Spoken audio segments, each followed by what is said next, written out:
আজকে কয়েকদিন ধরেই চিন্তা ভাবনা করতেছি বাজারও গিয়ে কেন বারবার নিজের টাকাগুলো নষ্ট করব। তার চেয়ে ভালো সুন্দর করে নিজে ঘরোয়া উপায়ে একটা চিকেন ফ্রাই করি। তো আপনারা দেখছেন আমি চিকেন ফ্রাইটা ঘরোয়া উপায়ে করেছি। এখন আজকের ফুল ভিডিওটা আপনারা দেখবেন, একটু স্কিপ করবেন না, তাহলে মাঝে মাঝে স্টেপগুলো ভুলে যেতে পারবেন। সো চলেন আমি আজকে কিভাবে এই মুরগির পোড়াটা বানাইছি সেটা আপনাদেরকে দেখাচ্ছি। এখন আমি একটা মুরগি বাজার থেকে কিনে এনে এটাকে ভালো করে কেটে কুটে ধুয়ে নিয়েছি। এই মুরগিটা আমি পুরোটাই নিয়েছি, ব্রয়লার মুরগিটা পুরোটাই নিয়েছি।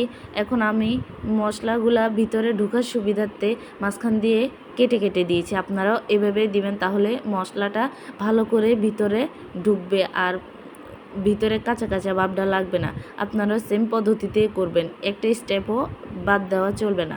এখন আমি পরিমাণ মতো লবণ দিয়ে দিচ্ছি হলুদ, দিয়ে দিচ্ছি মরিচ, তারপরে দিয়ে দিচ্ছি চাট মশলা, গরম মশলা, তারপরে দিয়ে দিচ্ছি পেঁয়াজ, রসুন, আদা পেস্ট। এখন সব মশলা যখন আমার দেওয়া শেষ, তাহলে আমি এগুলাকে সুন্দর করে ম্যারিনেট করে রেখে দিব। ম্যারিনেট করার সময় একটা জিনিস খেয়াল করবেন, মশলাগুলো যেন মাংসের ভিতর পর্যন্ত ভালো মতো যায়, সেদিকে অবশ্যই খেয়াল রাখবেন। ভালো করে মশলাটা মাংসের সাথে মিক্স করার চেষ্টা করবেন। আমি ভালো করে মিক্স করার পর এটা আধা ঘন্টার জন্য রেখে দিচ্ছি। আপনাদের হাতে যদি সময় না থাকে তাহলে 10 মিনিট রাখলেও চলবে। তো আমি এখন চুলায় কড়াইয়ে বসাই দিয়ে কড়াইয়ের মধ্যে তেল দিয়ে দিলাম। এখন তেলটা গরম হওয়ার পরে আমি একটা চিকেন দিয়ে দিলাম। আস্তে আস্তে চিকেনটাকে চেপে চেপে ভেজে নিচ্ছি যেন ভিতর পর্যন্ত ভালো করে হয়ে আসে। আপনারাও এরকম চেপে চেপে ভেজে নেওয়ার চেষ্টা করবেন, তাহলে খেতে অনেক ক্রিসপি হবে।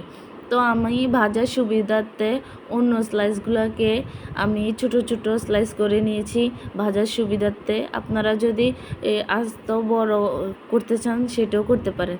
তো দেখেন আমার ভাজা শেষ। এরকম করে আস্তে আস্তে সবগুলো আমি ভেজে নেব। দেখুন কালারটা কত সুন্দর আসছে। গ্যাসের চুলা থেকে আপনাদের মাটির চুলা যদি ভাজতে পারেন, কালারটা আরও সুন্দর আসবে। তো দেখেন আস্তে আস্তে আমি সবগুলো ভেজে নিয়েছি। দেখেন কি লোভনীয় হচ্ছে। বাজারের থেকে কিনে আনার চেয়ে নিজে কষ্ট করে যদি আপনি বাসায় বানান, অনেক সুস্বাদু হবে। দেখেন আমি একটু ভেঙে দেখাচ্ছি কতটা ভিতরে নরম তুলতুলে হয়েছে, সেটা আপনারা দেখেই বুঝতে পারবেন। তো দেখেন আমি কি সুন্দর করে ভেজে নিয়েছি। দেখেন ভিতরটা কতটা সফট হয়েছে, খেতে কতটাই সুস্বাদু। বাজারের তুলনায় ঘরে অনেক মজাই হবে। তো সবাইকে ধন্যবাদ।